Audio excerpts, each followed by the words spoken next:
안녕하세요. 상승미소입니다. 오늘 수요일 시황방송이 아닙니다. 어제죠? 지금 방송을 촬영하고 있는 게 화요일 오후입니다. 그러니까 월요일 아침 장 시작하기 전에 워런 버핏 이야기가 나왔죠. 워런 버핏 버크셔 해스웨이 애뉴얼 미팅에서 워런 버핏 온께서 미국 항공 주식이죠. 지금까지 보유하고 있던 항공 주식을 한 주도 남기지 않고 전부 손절매했다는 소식이 전해졌습니다.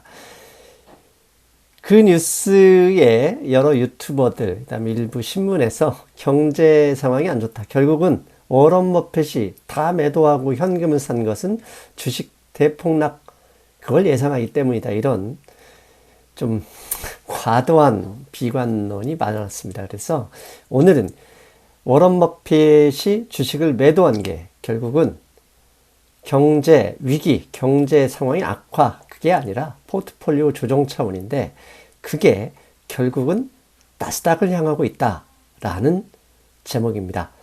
곧바로 어떤 내용인지 확인해 주십시오. 워런 버핏의 항공사 주식 매도는 결국은 나스닥을 향한다. 제목만 보면 나스닥 주식 보유하고 있는 거 다 매도한다는 의미냐? 그렇게 보일 수도 있죠. 그렇지 않습니다.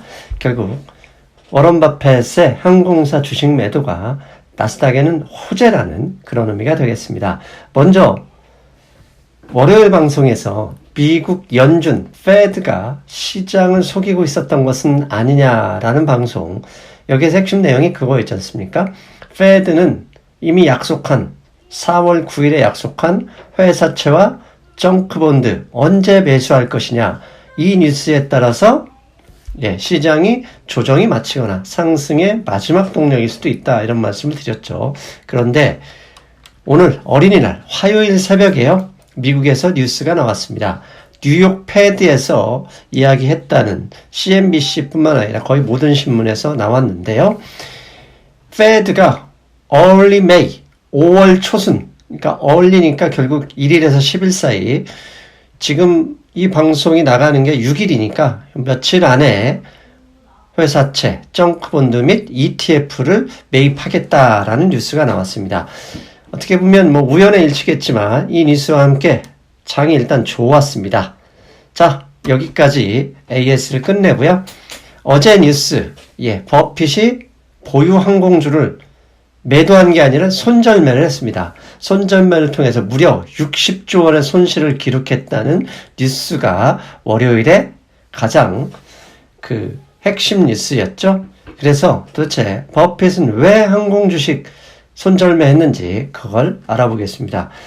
항공주 ETF JETS입니다. 제스. 항공주 ETF를 보면, 최근에 19 사태 이후에 웬만한 주식들이 대거 높은 반등을 보였지 않습니까? 그런데 이 항공주, 글로벌 항공주 ETF를 보면, 바닥에서 그냥 기고 있다라고 표현해도 틀리지 않은 말이 되겠죠?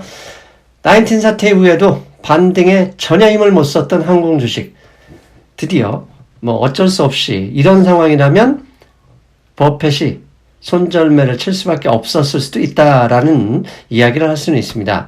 그렇다면 버핏은 앞에 시작과 동시에 말씀드렸듯이 19 사태 이후에 경제 회복을 어렵다고 보고 있어서 주식을 매도한 것이냐, 이게 의문이잖아요. 단면이 아닌, 손절매 쳤다, 경제가 어렵다, 항공사 망했다, 이렇게 단면을 봐서는 전체적인 흐름을 파악하기 어렵습니다. 전체적인 흐름, 보이지 않는 것을 볼 수 있어야 상황이 파악이 되죠. 자, 지금 보시는 그림은요, 지난 3월 30일부터 지난주까지 항공사 이용 승객 숫자입니다. 항공사 이용 승객 숫자가 4월 13일 바닥으로 계속 조금씩 늘어나고 있습니다. 자, 이런 데이터를 버핏은 보지 못해서 그냥 매도를 한 걸까요? 당연히 저렇게 항공사 이용 승객이 늘어날수록 당연히 주식은 반등을 가져올 가능성이 있습니다. 그럼에도 저런 지표가 이미 나와 있는데도 불구하고 버핏이 항공사 주식을 손절매한 진짜 이유는 있을 것이다. 지금부터 그것을 찾아보겠습니다. 지금 보시는 그림은요, 나스닥 인덱스와 S&P 500 인덱스, 그 다음에 앞에서 언급한 글로벌 항공사 ETF, 제츠를 지난 5년 동안 수익률을 비교한 그림입니다. 그림의 맨 위가 나스닥, 중간이 S&P 500, 맨 아래가 제츠입니다. 불과 19 사태를 굳이 분석하지 않더라도 항공사 주식은 나스닥에는 2017년 3분기부터 뒤지기 시작했고요. S&P 500 지수에는 2018년 1분기가 아니라 1월부터 뒤처지기 시작했습니다. 즉 이게 무슨 얘기냐? 2017년 3분기부터 나스닥이 본격적으로 상승하고 있었는데 항공사는 나스닥에 비해 뒤처져 있었고 S&P 500 인덱스는 2018년 1월부터 본격적이 다시 상승을 했는데 항공사 주식은 S&P 500 지수를 뒤로 하고 그냥 떨어지거나 빠지기 시작했다는 얘기입니다. ETF가 아니라 미국의 항공사 주식을 모아놓은 필라델피아 반도체 지수와 같은 항공사 지수 인덱스가 있습니다. 그게 XAL입니다. XAL에 지난 5년간 주봉 차트를 가져왔는데요. 위에 그림에서 파란색 그 그림 보이시죠? 저게 2018년 1월 고점 이후의 항공사 지수인 XAL의 흐름을 보기 쉽게 제가 표현한 겁니다. 즉 2018년 1월 S&P 500 지수가 2790에서 19 사태 발생하기까지 S&P 500 인덱스는 3400포인트까지 상승을 했습니다. 약 2년 동안 30% 상승을 했었는데요. 보시는 XAL 지수는 2018년 1월 고점 이후에 한 번도 고점을 넘어서지 못했습니다. 오히려 2018년, 19년 내내 조금씩 빠지거나 올라서더라도 그냥 그냥 잔챙이 수준만큼만 상승을 보였습니다. XAL 지수 2018년 1월 고점이 120포인트였는데요. 지난 19 사태 올해 2월 20일부터 본격적으로 폭락하기 직전까지도 모든 지수가 30% 이상 올라갈 때 오히려 XAL 지수는 110, 약 5%, 6% 정도 하락했던 겁니다. 한마디로 앞에는 나스닥 S&P 500과 비교해서 5년간 보더라도 나스닥에는 2017년 3분기부터 상승률이 완전히 뒤처졌고 S&P 500에 비해서는 2018년 1월부터 완전히 수익 부분에 뒤처져 있었다는 얘기입니다. 이걸 좀 더 나스닥의 QQQ ETF 아시죠? 기술주 ETF인 QQQ와 ETF 제스를 비교해 보았습니다. 보시는 그림처럼 이 ETF 수익률이 지금 노란 화살표 보이시죠? 2017년 3분기 시점부터 완전히 달라졌습니다. 즉 제스는 JETS ETF는 2017년부터 그냥 2018년 1월에 잠깐 고점은 돌파한 것 빼고는 저 수준에서 항상 밑에 있었습니다. 그런데 QQQ는 본격적으로 상승하기 시작했고요. 지난 2월 19 사태 이후에는 저 차이가 더 벌어졌던 겁니다. 자, 이 정도 비교해 드렸으면 여러분도 어느 정도 눈치를 채셨을 겁니다. 즉 경제활동이 재개되면 항공주의 반등도 당연히 예상이 됩니다. 앞에서 보여드린 대로 3월 30일 이후에 항공기 승객이 계속적으로 상승하고 늘어나고 있었어요. 그렇다면 당연히 바닥에서 기고 있는 항공사 주가들도 반등이 예상됨에도 불구하고 워런 버핏은 손절매를 쳐버렸습니다. 왜? 이미 항공사 주식들은 2018년 이후 수익성 악화, 즉 그 2017년 나스닥에 비해서는 2017년 3분기, S&P 500 인덱스에 비해서는 2018년 1월부터 상대적으로 약세, 투자자의 입장에서는 수익성의 악화가 진행되었던 것이죠. 이런 것을 감안하면 워런 버핏은 19 사태가 잘 마무리된다 하더라도 항공주의 순이익은 앞으로 크게 기대하기 어렵다라고 판단했을 가능성이 있습니다. 즉 버핏의 입장에서는 2019년 뒤늦게 아마존 주식을 매수했었죠. 그때 매수한 가격이 주당 $1,900였습니다. $1,900의 아마존을 매수했던 것처럼 앞으로 19이 완전히 해결되고 경제가 재개된 다음에 회복이 된다 하더라도 항공사 주식은 어느 이상 올라가기 힘들 것이다. 왜? 경제가 정상일 때 주식이 고점을 향해 돌파할 때도 어떠한 상승도 없었다. 이 의미는 무엇입니까?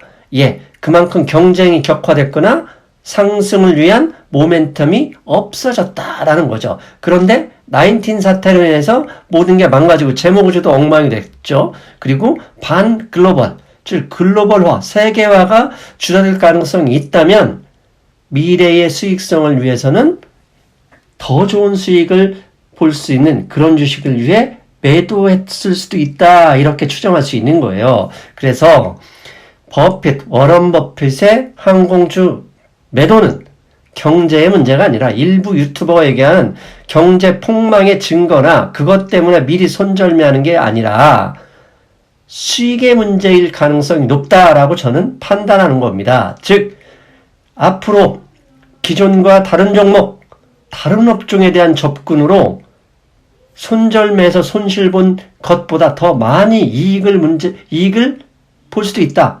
그 접근으로 문제를 해결할 수도 있다라는 생각을 워런 버핏이 했을 것이다 라고 추정하는 겁니다.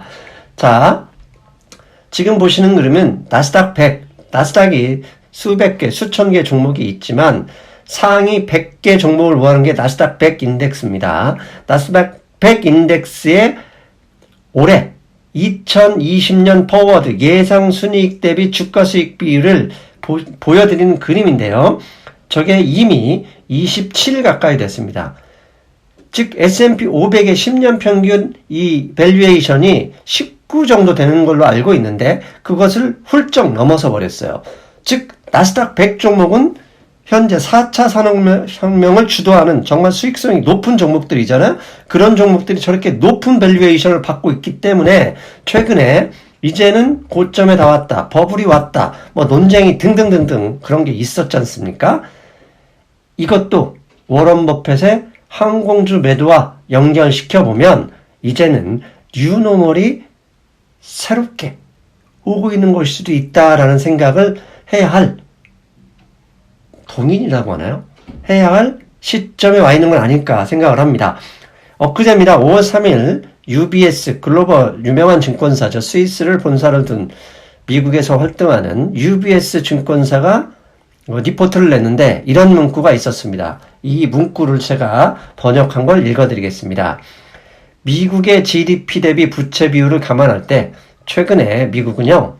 이 19 사태 해결을 위해서 어마어마한 부채를 쏟아붓고 있지 않습니까? 3개년 연속 1조 달러 이상의 재정 적자를 예상하고 있다는 얘기는 미국의 GDP 대비 부채 비율이 상당히 높아질 거라는 거죠. 그걸 감안할 때 2021년 이후 미국의 재정 정책은 물가 인상을 어느 정도 용인할 것 같다. 왜? 원유 가격 상승이나 반세계화 물결을 고려할 때 이제 경제를 상승시키기 위해서는 어느 정도 인플레이션을 그냥 용인해 줄 것 같다. 이렇게 예상을 한 겁니다.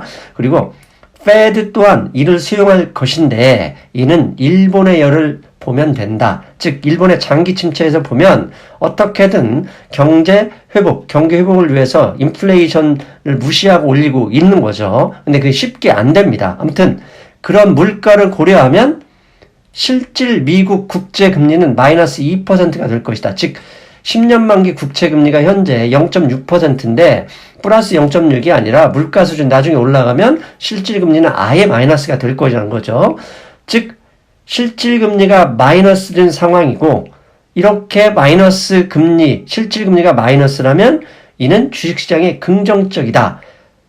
이렇게 저금리, 심지어 실질금리가 마이너스란 상황은 이 주가 수익 배율 PER 20배 아니 그 이상의 밸류에이션도 정당화될 수 있다라고 UBS가 밝히고 있습니다. 대충 감 잡으셨나요? 저금리 상황에서는 그 돈이 예금이나 채권도 어느 정도 바닥이 빠지면 갈 곳이 없지 않습니까? 그렇게 낮은 곳에 있는 돈이 어떻게 됩니까? 조금만 더 수익이 높은 주식으로 몰려가면 주식의 높은 밸류에이션도 정당화될 수 있다. 그런 의미인 겁니다. 그래서 이제 우린 워런 버핏 옹해 엊그제 항공사 매도 이것과 향후 저금리 마이너스 실질금리 마이너스 상황이라면 이제는 우리 투자자라면 전통산업 위주의 평균 밸류에이션 문제도 이제는 변화할 가능성이 높습니다. 즉 UBS가 얘기한 것처럼 더 높은 밸류에이션이 정당화될 수도 있다는 겁니다. 단순히 무조건 과거 평균 P 레이시오 20 기준으로 해서 밑으로 있어야 된다. 위는 버블이다. 이 논쟁이 이제는 새로운 변화를 가져올 수도 있는 것이다. 즉 버핏의 매도는 높은 밸류에이션에 가능한 즉 항공사 가지고 좀 반등해서 수익이 올라올 수 있지만 그것보다 장기적으로 더 높은 밸류에이션을 용인할 수 있는 그런 주식을 새롭게 찾는 과정이다. 그 과정일 가능성이 높다라고 저는 판단하는 것이고요. 그러므로 워런 버핏의 매도를 경제 위기니 19 사태로 인해서 다시 대폭락이니 이렇게 받아들이지 마시고 단순히 포트폴리오 조정 그런데 그 포트폴리오 조정은 나스닥에서 더 높은 밸류에이션을 받을 수 있는 주식들로 옮겨갈 가능성이 높고 그런 변화를 우리도 투자자라면 주목해야 한다라고 결론을 내고 싶었습니다. 잘 보셨습니까, 여러분? 예. 보이는 것만 봐서는 항상 뒤처집니다. 그래서 현상에서 숨어 있는 것을 보려고 항상 노력을 하죠. 오늘도 그 일환이었습니다. 여러분, 저는 금요일에 뵙겠습니다. 여러분, 안녕. 해외 주식은 하고 싶은데 환전 비용 때문에 부담이신가요? 환율 우대 100% 이베스트 투자증권